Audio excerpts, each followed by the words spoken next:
사랑합니다 여러분. 큐티를 읽어드립니다. 윤한선 목사입니다. 반갑습니다. 여러분들 잘 지내셨습니까?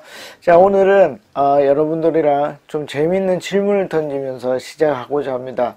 오늘은 하나님이 왜 아브라함에게 아들을 바치라고 했을까 하는 제목으로 여러분들이랑 말씀을 나누고 싶습니다. 여러분, 오늘 본문은 창세기 22장 1절부터 14절까지 말씀입니다. 여러분들이 이 강의를 듣고 다시 한번 그 말씀을 보시면서 한번 생각해 보시면 좋겠습니다. 깊이 묵상을 해 보시면 여러분들이 이 말씀에 대한 깊이 있는 답을 내릴 수 있을 것 같습니다. 자, 제목이 뭐라 그랬죠? 하나님은 왜 아브라함에게 아들을 바치라고 했을까 하는 내용입니다. 답을 한번 찾아보면 좋겠습니다. 그 답이 사실은 1절에 바로 나오고 있습니다. 한번 보겠습니다. 이런 일이 있은 지 얼마 뒤에, 이런 일은 이 앞쪽에 이제 아비멜렉이라는 사람과 이 우물을 파는 일로 인해서 서로 이야기를 하고 협상을 합니다. 그래서 그 협상을 한 이후에 하나님이 아브라함을 시험해 보시려고, 그러니까 1차적인 이유는 뭡니까? 이 아들을 바치라고 한 이유는 시험해 보시려고 그렇게 했습니다. 그럼 그 시험은 어디입니까? 그 시험은 바로 12절입니다. 12절에 보면 뭐라 그러죠? 아브라함이 나를 두려워하는가, 그러니까 경외하는가, 그걸 알아보기 위해서 어떻게 했다고요? 내가 네 아들을 바치라고 했다 하는 것이 12절에 나옵니다. 그러니까 아들을 바치라고 하는 일은 하나님을 경외하는가 하는 것을 알게 하기 위해서 먼저 시작됐다는 거죠.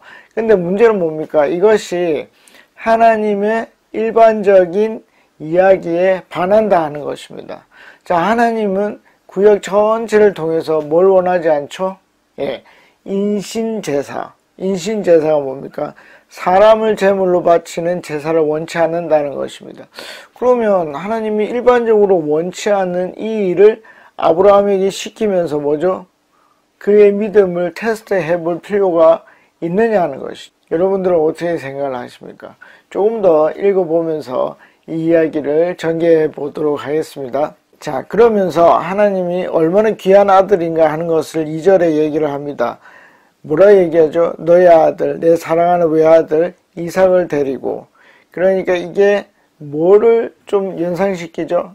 예수님, 내 사랑하는 아들, 독생하는 그 아들을 십자가에 죽이는 그 장면과 오버랩이 될 수 있습니다. 이 귀한 이삭이라는 아들을 데리고 모리아 땅으로 가라고 얘기를 합니다. 자, 그 일에 아브라함은 어떻게 반응을 했을까요? 3절에 보면 아침 일찍 일어나서 그 일을 실행합니다. 그러니까 아브라함이 이제 믿음이 상당히 많이 올라왔다는 것을 알 수 있습니다. 자, 그리고 4절에 보면 사흘 만에, 3일 만에 그 땅에 도착을 합니다. 이 3일이 중요하죠. 여러분, 아들을 이제 죽여야 됩니다. 그렇죠? 사실 하나님이 왜 이런 일을 시키는지도 정확하게 모르면서 어떻게 해요? 그 일을 했다는 것은 굉장히 대단한 일입니다. 그러니까 이 아브라함이 많은 생각을 했겠지만 그 생각 속에서 뭘요? 하나님의 길을 계속 따라갔다 하는 것입니다. 믿음은 그런 것입니다. 자, 그리고 나서 5절에 재미있는 말을 종들에게 얘기합니다. 뭐라고 얘기를 하죠? 내가 예배를 드리고 올 건데 어떻게 한다고요? 여기서 중요한 단어, 함께라는 단어가 중요합니다. 함께 돌아올 것이다. 여러분, 이게 거짓말입니까? 만약에 이제 그 아들을 죽인다면 함께 돌아올 수가 없죠. 그래서 종들을 안심시키기 위해서 거짓말한 것입니까? 그게 아니죠. 뭡니까? 아마 신앙의 의지일 것입니다. 하나님께서 어떻게 해요? 내 아들을 살려서 나와 돌아오게 할 것이다. 방법은 알 수 없는 거죠. 방법은 도저히 알 수 없지만 어떻게 해요? 하나님께서 그렇게 하실 것이다 라고 생각을 하고 얘기를 합니다. 그런 후에 6절에서 이제 번제를 드릴 재료들을 가지고 갑니다. 그러면서 굉장히 유명한 7절이 나옵니다. 뭐라고 나오죠? 7절.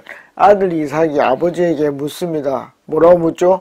불과 장작은 여기에 있습니다마는 번제에 바칠 어린 양은 어디에 있습니까? 이게 누가 누구에게 하는 말입니까? 이삭이 아브라함에게 하는 말이 아니라 뭐죠?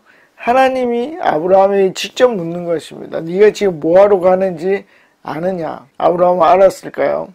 네, 알았습니다. 자, 8절에 보겠습니다. 아브라함이 대답했습니다. 얘야, 하나님께 말하는 거죠. 뭐라 말합니까? 번제로 바칠 어린 양은 누가? 하나님이 손수 마련하실 것이다 라고 얘기를 합니다. 이게 맞습니까? 이게 맞죠? 언제 나옵니까? 자, 13절에 이제 보시면은 아브라함이 시키지도 않았는데 어떻게 하죠? 주변을 둘러보죠. 그리고 숯불 사이에 끼어 있는 양을 발견합니다. 그 양이 있을 리도 없는데 왜냐하면 하나님이 그렇게 할 줄 알았기 때문에 그 일을 하게 됩니다. 자, 그러면 이제 여기에서 질문이 하나 또 생기죠. 그럼 아브라함은 하나님이 진짜 아들을 바치라고 그렇게 하지 않을 거라는 걸 알았을까요? 알았을까요? 몰랐을까요? 두 가지 다죠. 알았을 수도 있고 몰랐을 수도 있습니다. 왜냐하면 조금 더 이야기를 진행해 보아야 합니다. 자, 이제 유명 장면이 나오죠. 9절입니다. 9절에 보면 어떻게 하죠? 이제 이삭을 제단에 바치게 됩니다. 이삭을 제단에 바치는데 이삭이 이때 최소한 10대가 되지 않았겠습니까? 자기의 것을 지고 갈 수 있을 정도니까. 그러니까 힘이 좋았습니다. 그런데 아들을 거기에 묶어 두었다는 것은 뭐죠? 아마도 이삭의 동의가 있었을 것이다 라고 생각을 합니다. 그리고 10절에 어떻게 합니까? 이제 실제로 칼을 빼서 이제 아들을 잡으려고 합니다. 자, 이게 문제죠. 여러분, 이 상황에서 아브라함은 진심이었을까요? 그냥 가짜로 페이크로 행동만 했을까요?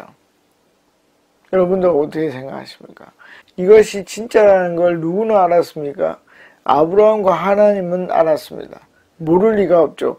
둘은 마음속으로 진심이라는 것을 알았습니다. 그렇기 때문에 하나님이 뭐죠? 멈추라고 얘기를 하는 것이죠. 여러분, 아브라함이요, 나 우리 같이 돌아올 것이다. 그리고 이삭이 물었을 때 하나님이 자기 번제할 것을 준비할 것이다. 그렇게 해서 가짜로 칼을 집어든 게 아닙니다. 진짜로 아들을 하나님께 바칠 마음이 있었기 때문에 하나님이 그 마음을 받은 것입니다. 그래서 어떻게 하죠? 천사가 말리게 되죠. 이제 그만해라. 네 아들까지, 그 외아들까지 아끼지 않은 것을 내가 보았다. 그렇기 때문에 내가 네 믿음을 알게 되었다 라고 얘기를 합니다. 자, 그래서 어떻게 하죠? 13절에 아무도 시키지 않았는데 아브라함이 숯불 사이에서 뭡니까? 뭘 발견하죠? 숫양을 발견하게 됩니다. 그리고 개를 번제를 드리고 종들에게 이삭과 자기가 함께 돌아오게 됩니다. 자, 여러분, 왜 하나님은 그러면 자기가 원치 않는 인신 제사를 드리게 했을까요? 직접적으로 우리는 그 답을 찾지 못합니다. 그 답을 찾지 못합니다. 왜냐하면 시험하러 간다 했을 때 그 시험에도 굳이 하나님이 원치 않는 일을 할 이유는 없기 때문입니다. 그러나 아브라함은 뭐죠? 이해되지 않지만 그 길을 따라갔다는 것, 그것이 중요합니다. 그리고 하나님이 원치 않는 인신제사를 드리라고 했다는 것은 아브라함 입장에서는 뭐죠? 아들을 죽이지 않아도 되겠구나 하는 확신이 있었을 수가 있을 것입니다. 그래서 어린 양은 하나님이 준비하실 거다 라는 확신이 그 속에 있었을 것입니다. 자, 그것이 하나의 포인트고, 그 다음에 중요한 것은 뭐죠? 그러면 아브라함에게 그것을 요구했는데 그러면 나에게는 요구할까요? 요구하지 않을까요? 나에게 가장 귀한 것을 하나님이 달라고 할까요? 하지 않을까요? 그게 중요하겠죠. 아브라함에게는 뭐 당연히 그렇게 해도 나에게 요구할까?